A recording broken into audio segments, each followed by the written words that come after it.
like a fulfillment of a poem. It's a poem that Mary Kay Ash liked very, very much. And you will find it in the lobby of our headquarters in Dallas. This poem fits. Are you laughing? Did I say something wrong? Oh, I forgot you! So sorry! I will never forget you again. Sorry! Ja si dovolím preložiť, čo bolo povedané, našťastie to mám napísané. Takže môj osobný príbeh sa zdá byť naplnením básne, ktorú mala Mary Kay Ash veľmi rada a ktorú nájdete vo vestibule nášho sídla v Dallase. A táto báseň sa hodí pre nás všetkých v tejto miestnosti. Yes? No?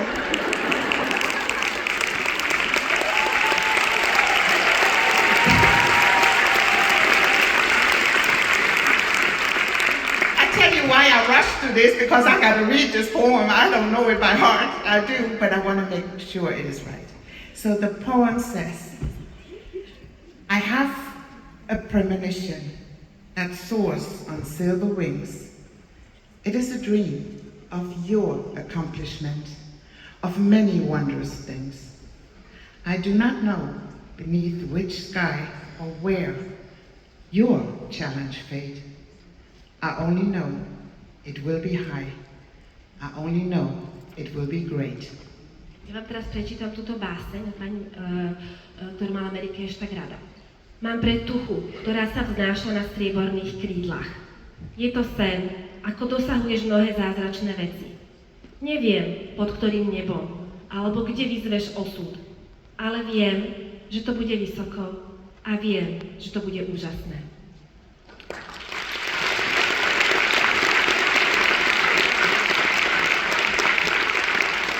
So my personal dream started in 1982 in Leesville, Louisiana. My ex-husband and I were stationed there for 3 years with the U.S. Army in Fort Polk, Louisiana, terrible place. And I was working as a registered nurse with a little baby boy, but at the same time, I was bored. Something was missing in my life. So being a Mary Kay hostess seems like fun. So I became a Mary Kay hostess many times.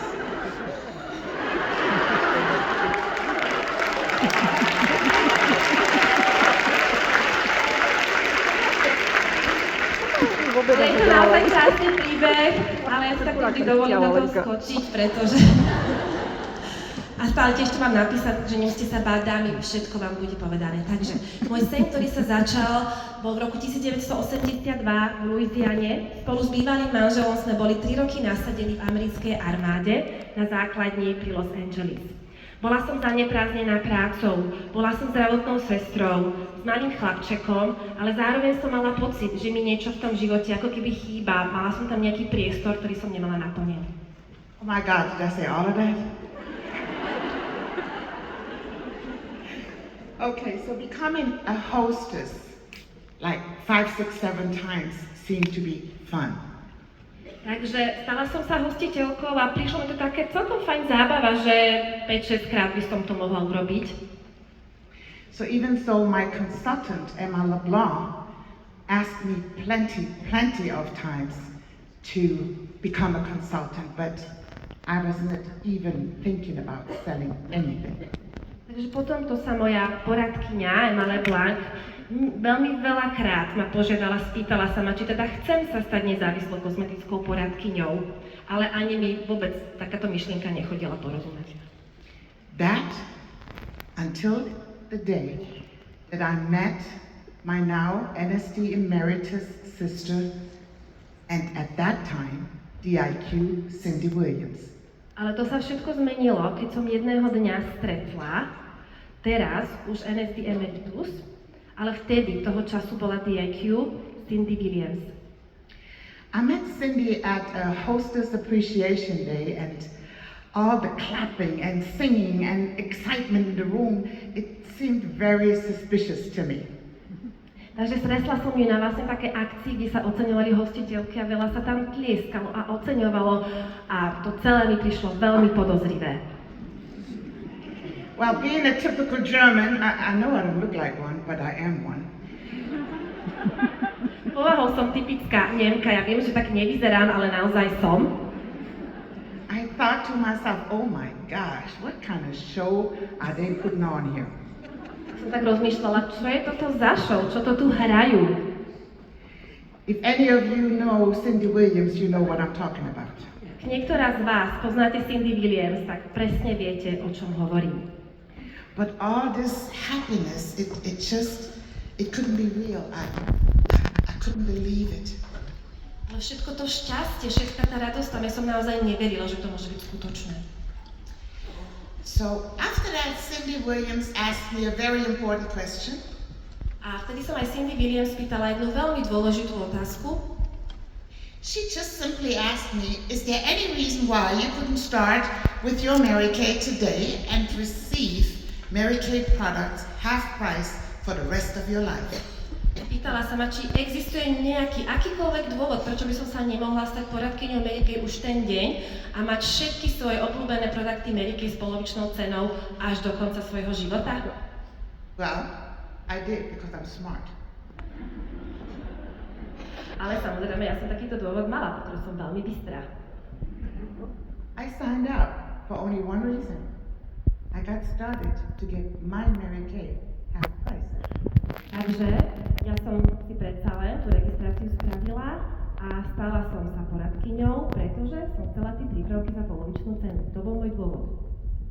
But then my consultant guide came and I read it and all the points, how to get from point A to point B, opened up right in front of my eyes.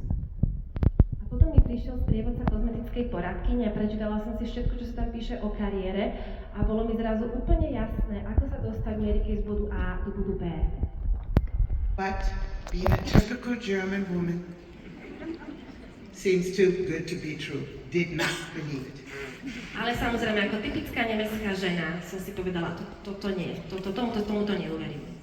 During my first year with Mary Kay, I just played with it for me. No classes, no parties, no sales. Takže prvý rok Mary Kay som naozaj využívala prípravky len pre seba. Žiadne hodinky krásy, žiadne večerky, nič. I even got a letter from the company saying that if I don't order, bye. Dokonca som dostala také listy do spoločnosti, kde mi teda informovali, že ak nepodám objednávku, tak skončím. So I bought another 5 cleanser for me. Takže som si zase kúpila nejaké prípravky pre seba. But then time came with a big phone bill that I couldn't pay. Ale potom prišli časy, keď som mala obrovské účty telefónne a ja som ich nedokázala zaplatiť. My husband was what they called back then in a peacekeeping zone, but actually he was in a war in Sinai. Takže môj manžel vtedy ako vojak bol v nejakej mierovej misii, ako tak sa tomu vtedy hovorilo, ale samozrejme sa tam bojovalo. And my mother was very sick in faraway Germany. A moja mama bola veľmi chorá v vzdialenom Nemecku. So the only communication I had with the both of them from the US was the telephone. Takže jediný spôsob komunikácie s oboma pre mňa z USA bola forma telefonátov. But what I'm telling you now, most of you are too young to understand. 40 years ago, you could not pay overseas phone calls. Takže asi pre veľa z vás, ktoré sú také mladšie, to bola divná informácia, možno, ale chcem vám povedať, že vtedy boli tieto diaľkové telefonáty cez oceán naozaj extrémne drahé. And so with the first 2 months, all of our savings went to the phone company. Takže the high phone bills. Takže prvé 2 mesiace som zaplatila tieto obrovské účty a minula som na to celé naše rodinné úspory. On the 3rd month, my phone again was over $1,000. Ale tretí mesiac znova prišiel účet za telefón a presahoval som $1,000. Ladies and gentlemen, about 40 years ago, $1,000, that was a whole lot of money. A pred 40 rokmi $1,000, to bol obrovský peniaz. I didn't have that money to pay it.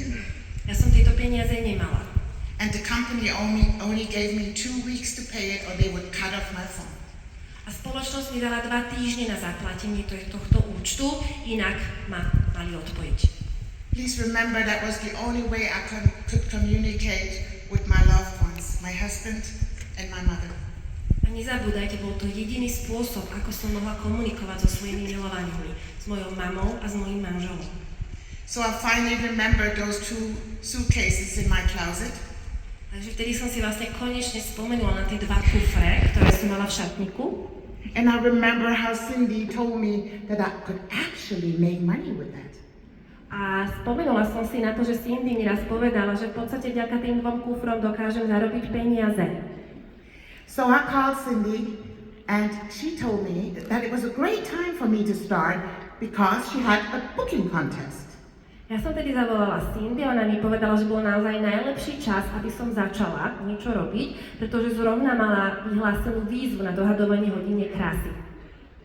So I said, fine, I can win a contest and make enough money to pay my phone bill.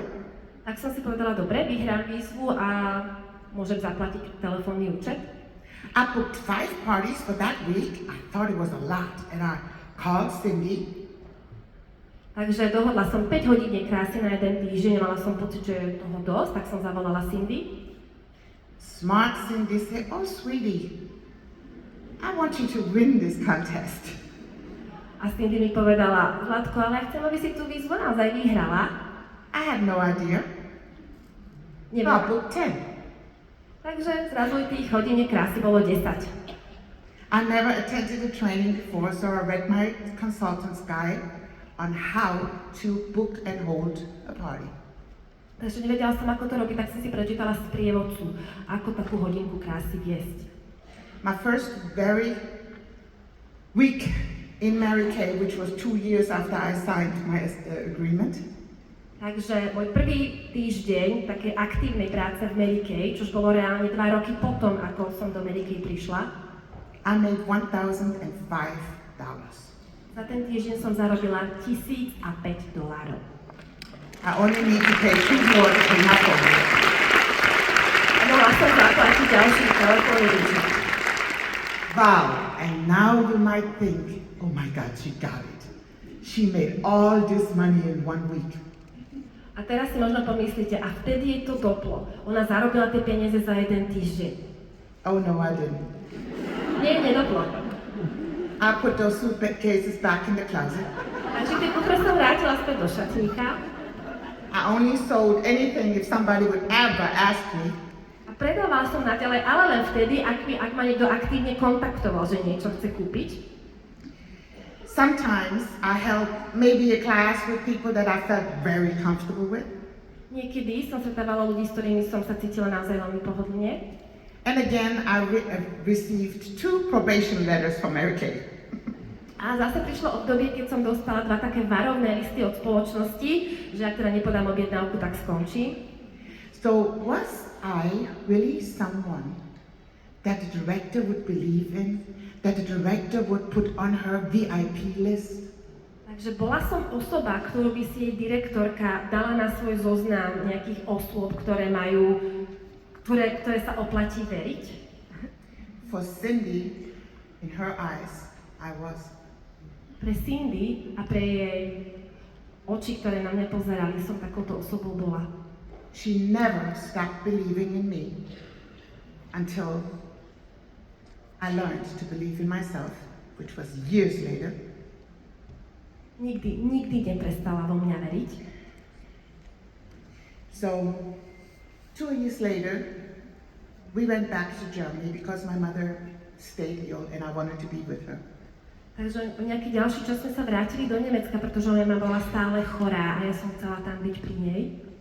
So in the days before leaving Leesville, Louisiana, Cindy and I started to share a dream.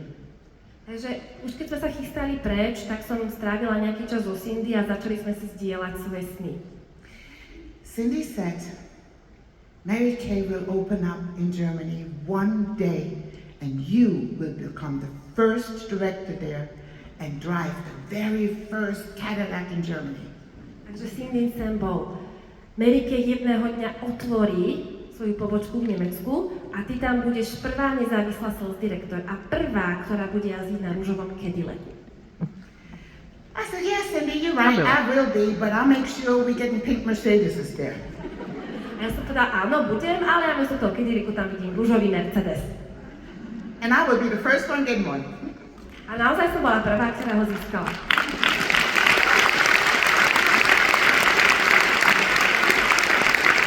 And then Cindy said, by that time, I will fulfill my husband's dream, and we will live on a ranch over the top of San Antonio, Texas.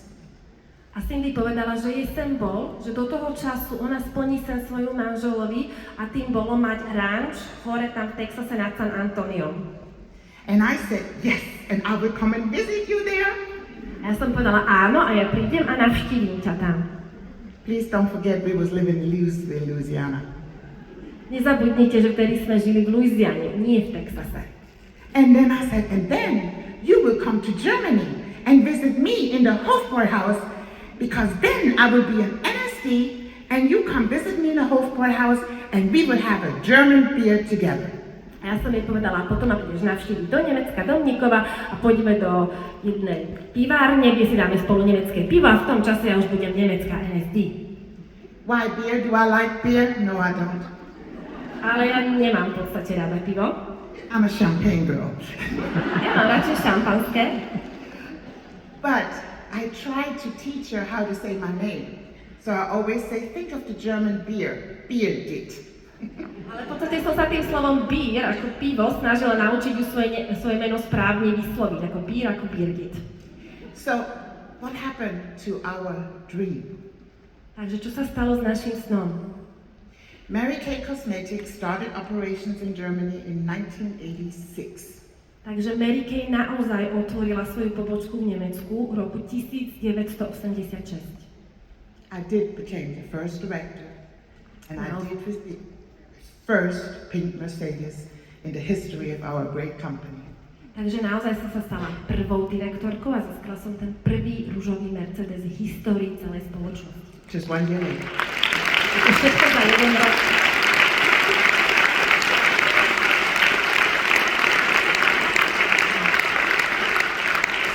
Years later, in 1994, the U.S. Leadership Conference was held in San Antonio, Texas. O 7 rokov neskôr sa americká leadership konferencia konala v San Antonio v Texase. Which I flew to that leadership. A ja som na tú leadership konferenciu išla. But not just to the leadership. Ale nielen kvôli leadership konferencii. After the leadership in the evening, I was sitting on the wonderful porch of Cindy Williams' ranch, overlooking the great city of San Antonio, Texas. Takže večer po konferencii som si vždy vychutnávala nádherný výhľad zo Cindynej verandy, jej vysnívaného ranča, a ten nádherný výhľad sme videli celé nádherné San Antonio. In the same year, ladies, in 1994, the top director trip for the U.S. directors was going to Germany. Munich, Germany. Takže ten istý rok sa konal zájazd pre top nezávislosť direktorstve americké a destináciou, kam išli, bol práve Mníchov v Nemecku. And guess who was on that trip? A hádajte, kto sa na tento zájazd kvalifikoval. And guess who drove to the Hofbräuhaus in a pink Mercedes convertible? A hádajte, kto ju odviezol do tej nemeckej známej pivárne so svojom Mercedese? Well, do I need to tell you that in the same year, 1994, I became an MSD. A ešte vám musím povedať, že v tom istom roku, v roku 1994, som sa stala nezávislou NSD.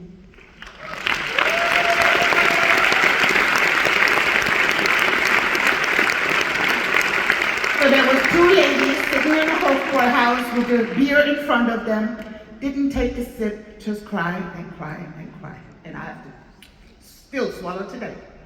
A bolo to stretnutie v tej pivárni, pred každou z nás stala tá obrovská ten krígel piva. Ani jedna z nás si ani ho len neuchlípla, ale len sme tam sedeli a plakali a plakali. Ladies, dreams do come true in this wonderful company. Dámy, v tejto spoločnosti, tejto nádhernej spoločnosti sa sny naozaj plnia. Mine is just one of endless number of dreams and silver rings that has been fulfilled through this amazing company. A môj sen je len jeden z tých mnohých snov, ktoré sa vznášali na strieborných krídlach a splnili sa v tejto spoločnosti. A company in which you can live your priorities of God first, family second, job third.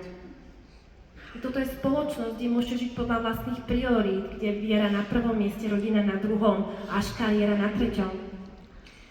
Ladies, this was my dream. It is fulfilled today. I'm standing in front of you now to say it's done, but it's not the end. Takže toto bol môj sen, môj splnený sen. Dnes môžem povedať, že sa splnil, ale to nie je koniec.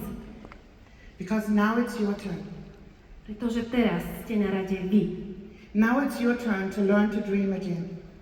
Pretože teraz je váš čas na to, aby ste si splnili svoje sny. Now it's your turn to believe that you have the best opportunity in this world. Teraz je čas, aby ste uverili tomu, že máte k dispozícii tú najlepšiu príležitosť na svete. Now is your time to help me and everybody to pay back Mary Kay Ash what she did for us. A teraz je čas, aby sme všetci spolu splatili pani Mary Kay Ash za to, čo pre nás pripravila. Let's keep sharing. Let's keep passing it on to everybody that we meet. Takže naďalej pokračujte v zdieľaní tejto úžasnej príležitosti. I know with your spirit, you together, your 9% growth, you will more than top it this year. I know you will. Takže viem, že s vašim nastavením, s vašim duchom a s tým 9% nárastom, ktorý ste už dosiahli minulý rok, to všetko dokážete. I say that because I met you. Hovorím to pretože som mala možnosť vás spoznať. I say that because I feel you. A to preto, že vás dokážem cítiť, aké ste. I say that because I walked through Prague and saw so many ladies who need you. A hovorím to preto, že som mala možnosť ísť do Prahy, videla som toľko úžasných žien, ktoré tam čakajú. Please, write your own story. Takže prosím, napíšte si svoj vlastný príbeh. Thank you.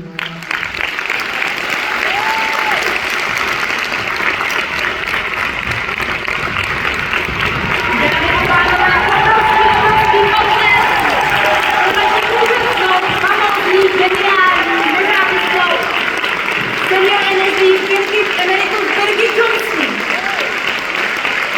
Na pódium přišla i naše Eddie, která předává kytičky a